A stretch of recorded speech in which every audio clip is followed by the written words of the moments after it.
Hello, everyone. Hope you are well. Wanted to do a quick video to end the night on the repo market. The repo rate's going negative. Can you believe that? So what does that mean? Does this indicate that we could be facing another financial crisis?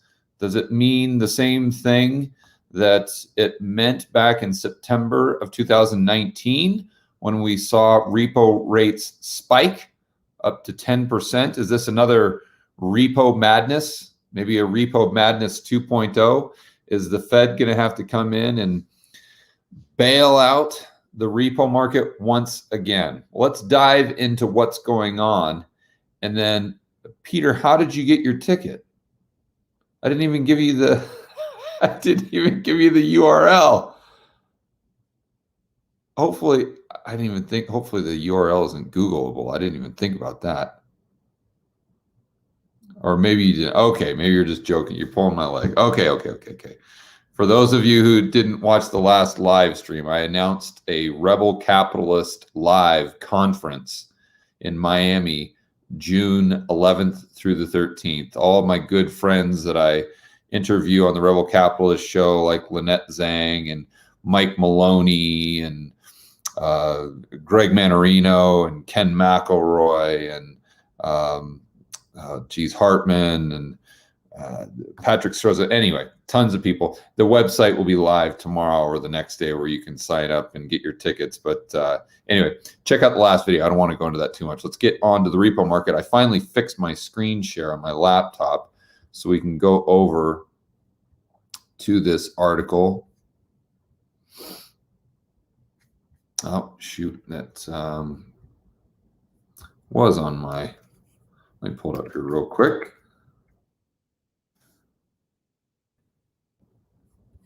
There we go. Okay, so you guys should be seeing this. Let me expand it.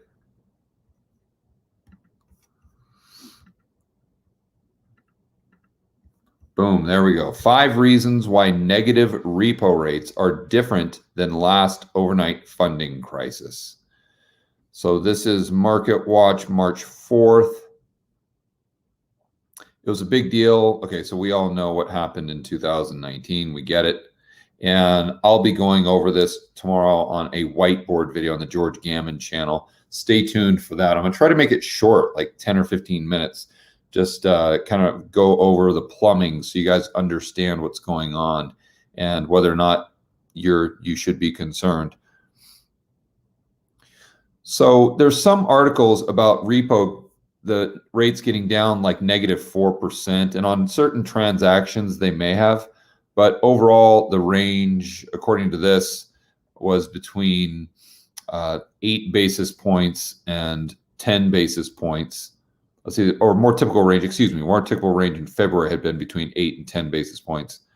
So overnight repo slipped to -5 basis points on overnight Wednesday, according to one rates trader. So again, we got to keep in mind that that this is on the aggregate total of the transactions. There can be transactions within that. Let's say that's 1,000 transactions. Let's just say hypothetically. So there could be some that trade at a far less interest rate and a far higher interest rate, but that's kind of the end of the day total.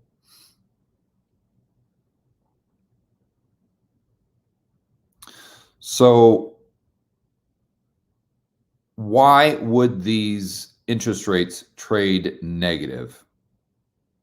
And let's just kind of follow this Market Watch article, and I'll give you my thoughts here and try to explain things without the whiteboard. So right now the issue is negative borrowing repo rates as a result of lots of cash. So again, I hate to use the word cash here. This is misleading. It's because there's a result of a lot of bank reserves is kind of more accurate. More bank reserves. It could be a lot of cash, maybe with the hedge funds and with the institutions that are in the real economy, although they're kind of in the financial economy. they're in the real economy in the sense that they have checking accounts, or their cash position is a deposit in the commercial banking system. It's a liability of the commercial banking system instead of a liability of the Federal Reserve. See, the commercial banks themselves have their checking accounts with the Fed. So we've got to differentiate between the liabilities of the Fed, which are the checking accounts of the commercial banking system. We've got to differentiate between that and the liabilities of the commercial banking system or your checking deposit accounts. So those are two different things there. One, we could be dealing with what would be considered cash, or then the other one's bank reserves. So if it's on the Fed's balance sheet, liability of the Fed, in other words, an asset of the commercial banking system, bank reserves. So I think we're dealing mostly with an excess of, or a lot of, bank reserves, and we'll get into why in just a moment. And fewer available short-term treasuries to pledge, thus the downward drift in borrowing rates to below zero. I would like to point out that one of the reasons there are fewer short-term treasuries to pledge is because the Federal Reserve has 300 billion of them on their balance sheet. So they're just sucking them out of the system like a vacuum cleaner. And then they kind of scratch their head like, boy, I wonder why repo rates are negative. I wonder why there's not enough collateral. I wonder why there's not enough T-bills. Maybe it's because we purchased them all through quantitative easing. In general, repo rates have traded very firm in recent weeks, and the reason is the Treasury about a month ago said it would start to work down its cash balance. So I've talked about this often, and this is Janet Yellen coming out and saying that she's going to spend $1 trillion+ out of the TGA, the Treasury General Account, which is going to do what? It's going to increase the amount of bank reserves in the commercial banking system. Again, liabilities of the Fed. And if there's more bank reserves circulating in the commercial banking system, it's going to create more demand for pristine collateral because they want to get a better return on those bank reserves than they can just with the Fed paying them a couple basis points of interest. IOER is what they call it, interest on excess reserves. So they would rather trade those bank reserves for a T-bill, as an example, because they can use that T-bill to get, let's say, a 1% return, or maybe a 1.5% return, 2%. Who knows what they do with it? But the point is they can get a higher return by having that T-bill on their balance sheet than those additional bank reserves. Okay, moving on here. He was referring to plans outlined in February by Trent. Okay, yeah, we just went over that. To highlight recent moves, Oxford Economics put this chart together. Okay.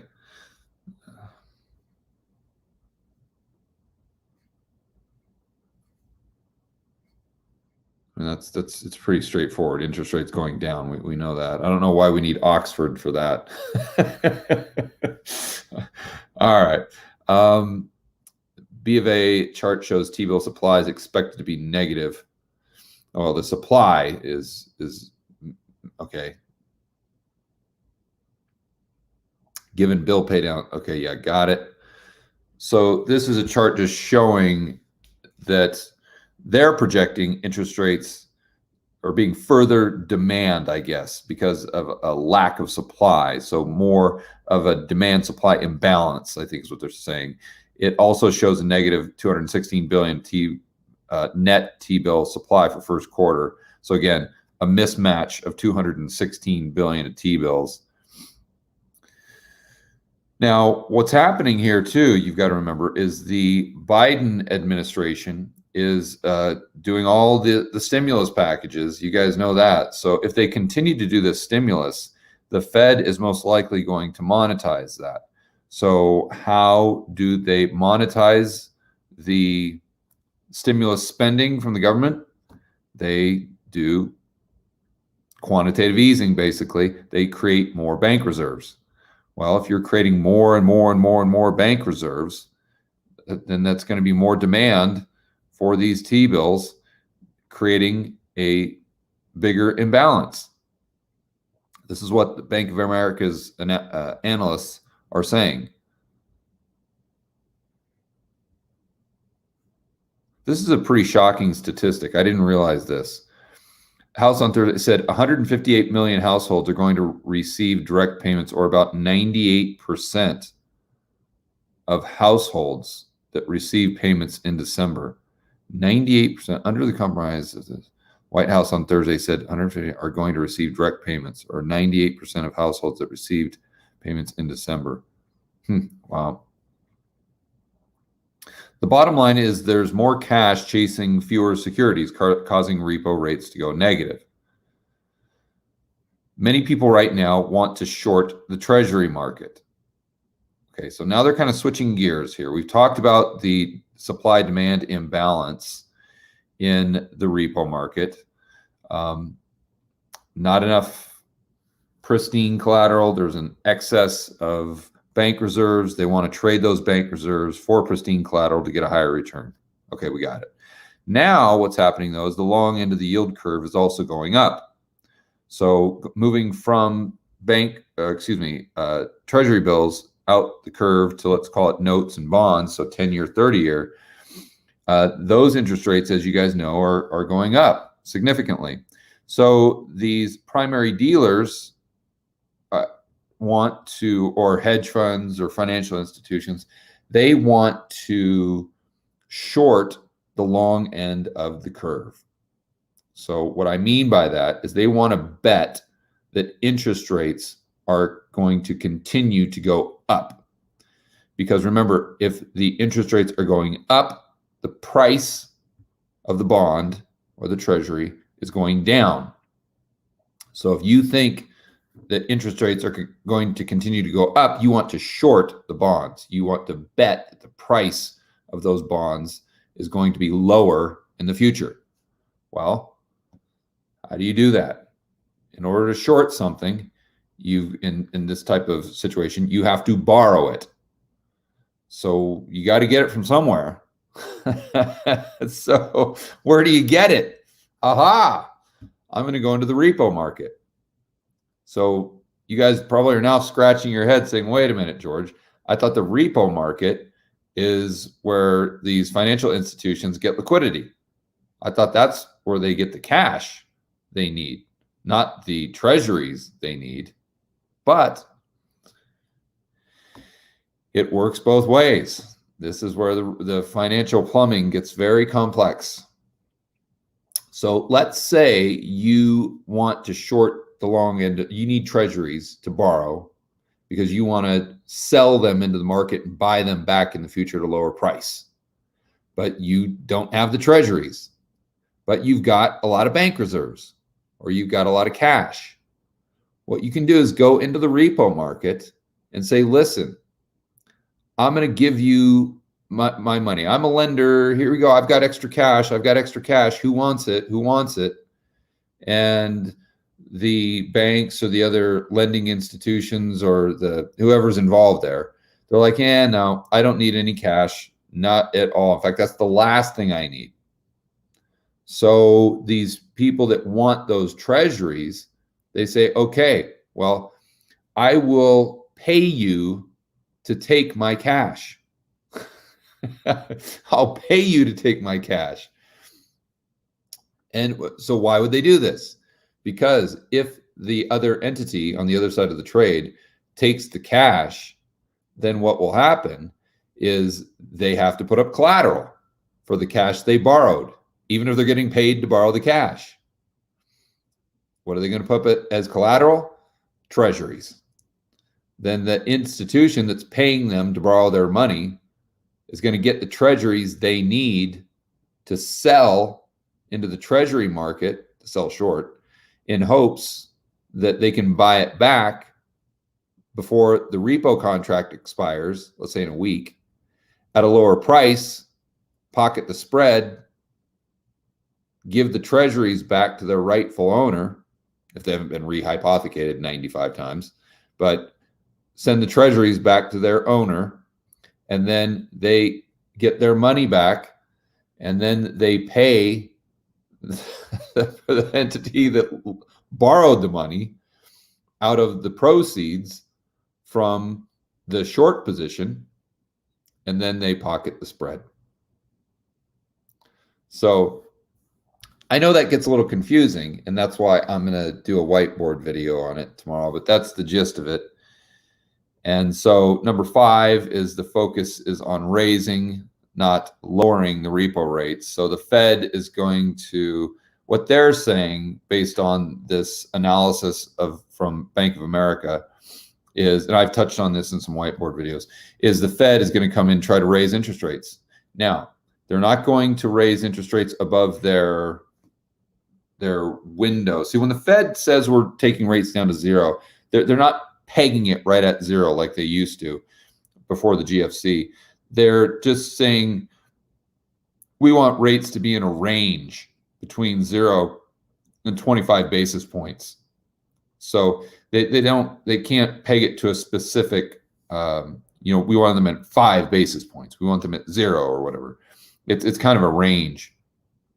So if the Fed were to technically come out and say we are raising interest rates, they would just raise that window from 0 to 25 basis points up to 26 to 50, let's say, something like that. So now that would be their range. That would be technically them coming out and raising interest rates. But what B of A is saying is they might have to raise their interest rate within the range. So right now they're paying the banks, let's see here, meaning ideally move to a rate of 20. Okay, so they're paying the banks 10 basis points. And what B of A is saying, they might have to bump that up to 20. Now they're still within their range, so they don't have to come out and admit they're raising interest rates, because then the market may really have a hissy fit. But they've got to bring them from 10 up to 20. That's what B of A is saying they're going to do by May. And that's to make sure that the rates at the long end of the yield curve don't stay negative for too long, or don't go even further negative, because Janet Yellen is adding fuel to the fire by spending all of these bank reserves out of the TGA to write out all the stimmy checks without auctioning more T-bills or taxing people or doing anything like that. So she's spending all this money. That's basically creating more bank reserves. That's going to exacerbate the problem. That's why B of A is saying, okay, we've got a slight problem now, but Janet Yellen's going to create an even bigger problem for the Fed, in which case they're going to have to move their IOER rate, interest on excess reserves, from 10 basis points up to 20. And then hopefully, keep their fingers crossed, that solves the problem. It's not solving the problem. It's basically, hopefully, that'll kick the can further down the road. That's the bottom line.